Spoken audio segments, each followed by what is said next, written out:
հերթական դատական նիստն է, այս անգամ Դավիթ Համբարձումյանի, պարբերաբար տարբեր դատական նիստեր են տեղի ունենում, դուք այստեղ եք, ձեր սատարումն ու աջակցությունն եք հայտնում, ի վերջո ըստ ձեզ այսօր դատական նիստը ինչ ընթացք կունենա, որովհետև շատերն ասում են, որ քանի որ Դավիթ Համբարձումյանը իմպիչմենտի, այսպես վարչապետի թեկնածու է ներկայացված, իմպիչմենտի մասով հնարավոր է տնային կալանքը կամ երկարաձգեն կամ երկար ժամանակ մնա տնային կալանքի տակ։ Բարև ձեզ, մենք այստեղ ենք աջակցություն քաղաքական բանտարկյալ Դավիթ Համբարձումյանի, մեր ընկերոջ, ինչպես դուք նշեցիք, այո, Դավիթ Համբարձումյանը ստանձնել է իմպիչմենտի վարչապետի թեկնածուի պարտականությունները եւ այդ ծանր բեռը համաձայնվել է վերցնելու վրա։ Ուզում եմ հիշեցնել, որ Դավիթ Համբարձումյանը արտերկրում էր, երբ նրա վրա շինցուկ քրեական գործ հարուցվեց եւ վերաբացվեց շինցուկ քրեական գործը, նա կարող էր չվերադառնալ Հայաստանի Հանրապետություն, բայց Դավիթը վերադարձավ Հայաստանի Հանրապետություն պայքարելու համար։ Դավիթ Համբարձումյանի պայքարը Հայաստանի եւ Արցախի իրավունքների, Հայաստանի եւ Արցախի անկախության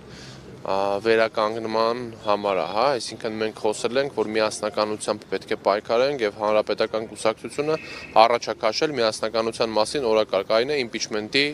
օրակարգը, որ բոլորս մի կողմ դնենք մեր մեջ ունեցած հակասությունները եւ միանանք մի ճանապարհով, մի ճակատով, ոչ թե ձևի համար, այլ իրականում միանանք սահմանադրական գործընթացը, որը կոչվում է impeachment իրականացնելու համար։ Բայց արձագանք եղել է արդեն։ Մենք հիմա քննարկումների մեջ ենք, այո, արձագանքներ կան։ Մենք հիմա քննարկումների փուլում ենք, այո, ինչպես տեսնում եք, բոլորիս վրա կան ինչ-որ այս կամ այն ձևով սարքած քրեական գործեր, Դավիթ Համբարձումյանը կալանավորված է, մենք ասես հետաքրքիր մի հատ բան է ստացվում, նայեք, իրանք կալանք են տալի մարդուն, ապօրինի կալանավորում են եւ հետո տնային կալանք են ուղարկում, որ մարդիկ ուրախանան, բարեկամները, հարազատները, ընկերները, մենք, որ ասենք ինչ լավ է, գոնե տնային կալանք են տալի, բայց տնային կալանքը ինչպես Դավիթ Համբարձումյանի դեպքում, այնպես Սամվել Կարապետյանի դեպքում, Նարեկ Սամսոնյանի դեպքում, Միքայել Սրբազանի դեպքում, տարբեր մարդկանց դեպքում դա եւս քաղաքական հետապնդում է, եւս քաղաքական գործընթաց է եւ եւս նրանք համարվում են քաղաքական բանտարկյալներ։ Մենք այստեղ ենք աջակցություն Դավիթ Համբարձումյանի, այստեղ ենք աջակցություն բոլոր քաղաքական բանտարկյալների, այս ընթացքը կարող կասեցվի միասնականությամբ հնարավոր է գործընթաց սկսել, որը կբերի հաղթանակի ընդհանուր առմամբ մենք պետք է փաստենք, որ մեր գործընթացը որևէ սակարկման ենթակա չի, այսինքն գիտեք, որ դուք հարցրեցիք Դավիթին արդյոք նրա համար են կալանավոր է, որովհետև նա վարչապետի թեկնածու էր իմպիչմենտի, վստահեցնում եմ, որ իմ կարծիքով շատ հավանական է, որ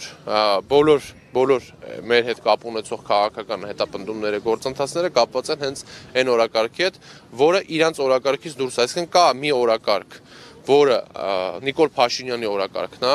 եւ կա օրակարգ, որը Նիկոլ Փաշինյանինը չի, դա իմպիչմենտի գործընթացն է, այսինքն մենք օրակարգ ենք առաջարկել, որը համապատասխան չի Նիկոլ Փաշինյանի օրակարգի հետ եւ նորից եւս մեկ անգամ ասել ենք, որ պետք է մի կողմ դնել բոլոր տարաձայնությունները եւ միասնական պայքար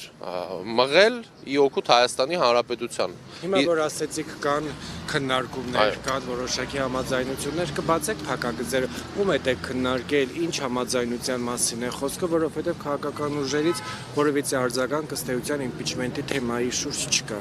Մենք դեռ չենք բարձրաձայնում այն ուժերի հետ մեր քննարկումներում հետ, որ մենք ինչ-որ բաներ քննարկել ենք, ինչ-որ բաներ նախապատրաստել ենք եւ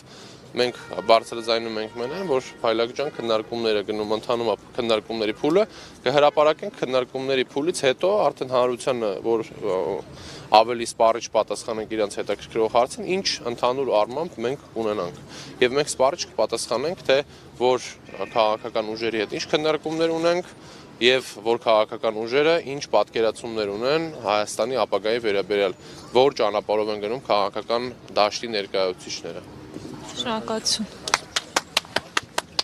Շնորհակալություն։